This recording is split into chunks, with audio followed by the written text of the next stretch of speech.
From the pen of Michigan author b.David Warner comes a suspense thriller, Deadlock, a novel filled with possibilities, as the back of the book's synopsis tells us. During World War II, a tiny town in northern Michigan holds the key to Allied victory. Reporter Kate Brennan narrowly avoids a mob hit and travels to Sault Ste Marie to work for her uncle's newspaper. Investigating a murder, she runs headlong into a Nazi plot to destroy the Soo locks and stop Allied war production cold. It may sound far-fetched, but the chilling aspect of those circumstances comes to light when you realize that b.David Warner, the author, takes his research in creating his novels to the extreme. In other words, the plots are very possible. It could happen. If you're familiar with David's other work, Freeze Frame, you know how the settings and story are intricately entwined to draw the reader in, especially the Michigander. b.David Warner knows what he's writing about. In a recent visit with David at Canterbury Village in Clarkston, he explained that in Deadlock, the characters and facts are ones his fans can relate to. You have to be true to your reader. People know they're reading fiction, but you want to make it as factual as you can. I think you have to be true to your reader. And so we did an awful lot of research beforehand, just to let people know this takes place during World War II at the Soo. And what a lot of people don't know is the role that the Soo played during World War II. 90% of the iron ore that came from the upper northern ore fields had to go through the Soo locks, 90% of it, to get to our defense plants. And if the Germans had taken out the locks, it would have disrupted our steel mills, and it would have shut down every munitions plant, tank plant in the country, probably. And for that reason, there were 7,300 troops stationed at Sault Ste Marie during World War II. Many people probably don't. Well, that's right. Yeah, they played an important part that people don't really know a lot about. Right. There were about 15,000 people in the Soo then, so they almost increased the population by 50% with 7,300 troops, if my math is right. Yeah. Well, tell us a little bit about Deadlock. I mean, the concept. And sure. It's in that time period. Sure. Well, it's based on fact when we did a lot of research, but I thought it's kind of a what-if story. There's a just briefly. There's a I call it James Patterson meets Eye of the Needle. If you're familiar with Eye of the Needle, the German spy in Britain during that time. There's a German spy on the loose in Sault Ste Marie. He's killing people, but his end game is to destroy the locks and stop that 90% of the iron ore and change the course of World War II. So in my lead character is a young woman by the name of Kate Brennan, who is a reporter for the old Detroit Times. And she has to leave town. The mob is after her. She almost bumped off in the first couple of chapters. And she goes to Sault Ste Marie, where she works for her uncle's newspaper. And a good friend is killed.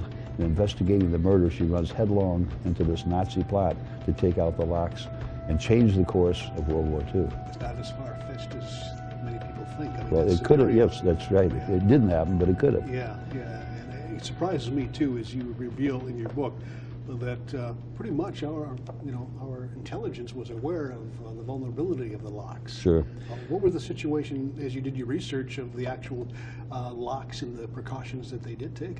Well, they had obviously anti-aircraft weaponry there, and they had these huge barrage balloons. They had about 50 of them. Now, barrage balloons were kind of like the J.L. Hudson's floats without the fun. You know, not floats, but the the balloons. Right. They were about 30 or 40 feet long, but they were gray. They were pretty dingy, and they were suspended about 1,000 feet overhead by these 2-inch thick cables that kept them in place. And not always. They sometimes broke loose, and they found one as far south as Midland after it broke loose, kind of like the penguin that broke loose from the J.L. Hudson parade. So anyway, there were about 55 of them, as I say, and they were there to prevent German dive bombers from coming in and strafing the locks. So they would have, the steel cables would have cut any plane to pieces. The fear was that the Germans might bring pieces of planes in, components by submarine, and put them together up in northern Canada, where only the caribou and elk would see them, and then fly them down and strafe the locks. That was the fear.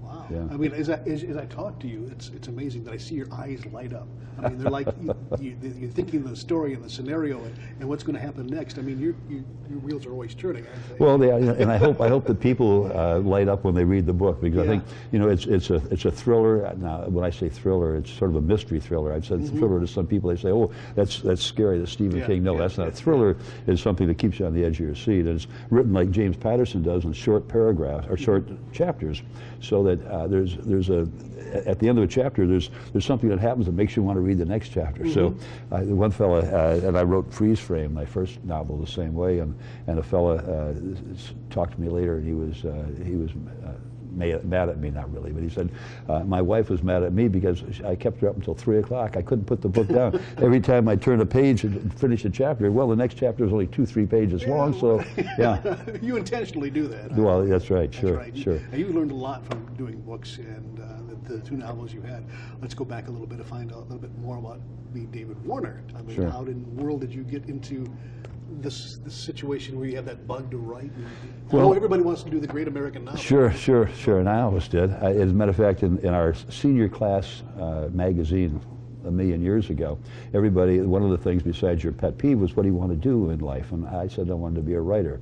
And I think of all the people, there are 400 people in my graduating class, I may be the only one that actually did, you know, what my viewpoints didn't change. I still wanted to be a writer. Right. So I went to Michigan State, where I squeezed 4 years of education into 3 terms. It was Johnson's, Nixon's, and Ford's. Okay. And I got you. and studied advertising and journalism. Came out, went to work for Ross Roy, an large advertising agency, and I spent 40 years in the business as a writer before I thought, well, geez, you know, I've got this book in the back of my mind. Nobody's going to write it if I don't, so I better sit down and write it. And so I started to write, and that was Freeze Frame, and it's set in the fast-paced advertising business in Detroit. And I started to write it, and I did what I tell young writers in the advertising business not to do, and that is to act like every word is going to be engraved in bronze. It's not. Just relax and let it flow. But I wasn't doing that, and so I'd write and rewrite and rewrite, and I just wasn't satisfied with what I was doing. But I congratulated myself on the good taste to know that what I was doing wasn't very good. So anyway, I finally put it away. And the main character was a young woman, and the reason was a friend of mine had gone out previously to Hollywood who was trying to sell a script idea to a producer. The producer said, I'm not going to buy your script, but I'll buy anything you've got that stars a young woman whose life is constantly in danger. So I'm no dummy, you know, so my main character is going to be a young woman whose life is constantly in danger. So I sat down to write, as I say, and it wasn't coming out. So I put that book away, and I started my second book, also with a young woman protagonist, and just as a lark, I decided to write it in the first person, just as if I were narrating it, and it just flowed. And so I thought, boy, this is the way to. So I went back and I rewrote my first book, Freeze Frame, with from the standpoint of a young woman narrating this thing, and it just flowed. And you know, writers talk about finding their voice. I found my voice, and it's a 32-year-old woman. That's something. That's something. I think that's the key to your success. Yeah. Well, I think, you know, when you're an author, when you're a writer, when you're writing a scene, and I call them scenes, not chapters, because there's something that goes on. You know the start, and you know the finish. You know what you want to accomplish. And you've got 3 or 4 characters maybe all talking with each other. So you put yourself, like an actor, you put yourself into each character. So whether the character is male or female, you have to think about what's that response going to be to the last line.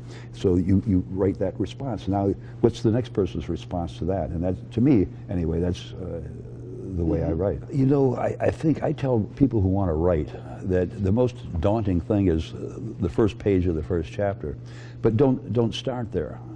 If you've got a plot in mind, you've got scenes, as I mentioned, in your mind too. So sit down and write those scenes.